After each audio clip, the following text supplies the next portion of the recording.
Hi, I'm Deli Dutton. Today I'm doing 6 more prompts for the sword drawing challenge, Swordtember.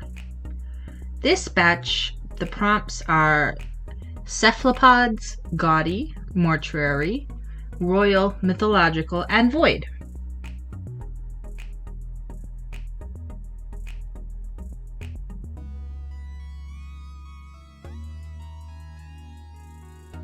For the Cephalopod sword, I was thinking about how a squid's head is kind of pointy, like a spade, and like how some swords have a fancy filigree basket protecting the hilt. So if the head was the blade, the hilt and the basket could be the squid's tentacles. This sword has a few magical features. It can cast an inky dark cloud around the wielder to allow them to escape a dangerous situation. And I think the tentacles that make up the basket can grapple. For example, they can grasp the wielder's hand to make it more difficult to unarm them, or it could grab onto an opponent's weapon and make it difficult to attack. This sword probably belongs to a pirate, who talks to it like it's a pet. Its name is Sephiroth, spelled with a C like cephalopod. Pun intended, deal with it.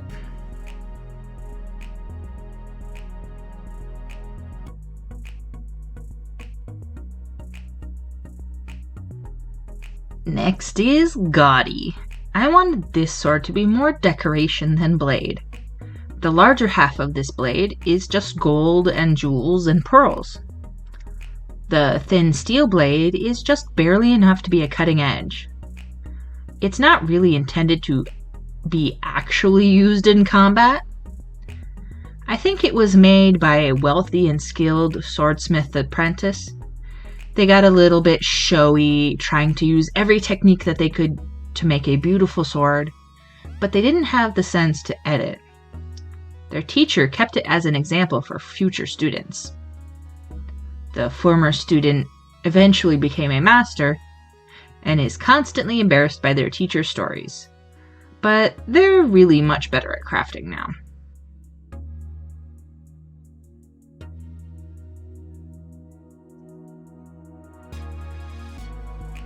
The next sword is Mortuary.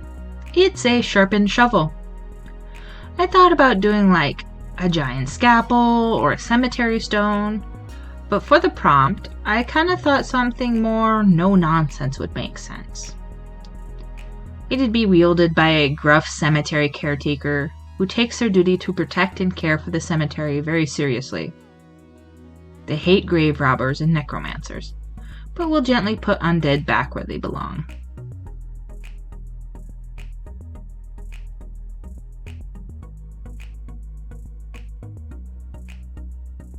Royal is the next prompt. This sword is named the Crown and Scepter. The hilt is a crown and the pommel is a scepter. I thought about just making the crossguard crown-shaped, but the idea of having the big velvet poofy insert on the sword is funny. It would get so messy in an actual fight. It's a ceremonial sword used for knighting and other royal duties.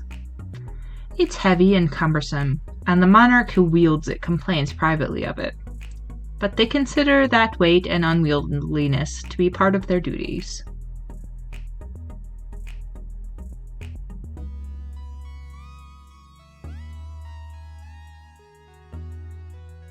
Mythological is my favorite out of this set. I immediately went to a unicorn horn. I thought it would make a cool rapier. Stabby stabby. And I thought that the mane on the hilt guard made sense, because it's near the horn, and it's pretty. I think this sword is definitely very magic. The sword was made by an evil sorcerer transforming a unicorn to try and gain its power. But it subtly used its magic to escape and fall into the hands of a young hero who used the sword to defeat the sorcerer and return the unicorn to its proper form.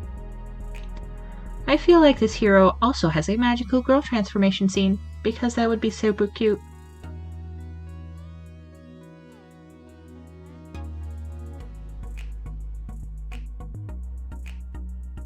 Last one is Void. This one is a hollow sword. It is made up of a basic metal outline of a sword, and a void through the center of it. And where the crossguard should be, there's a very small black hole. When activated, it can suck things into it.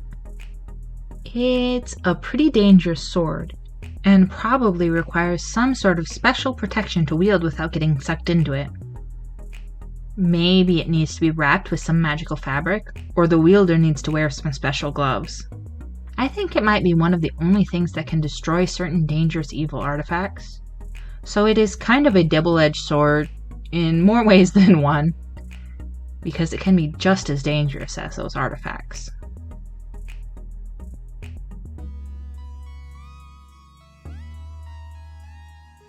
These prompts were really fun. Thanks for watching. Like and subscribe to continue on this art journey with me. Bye!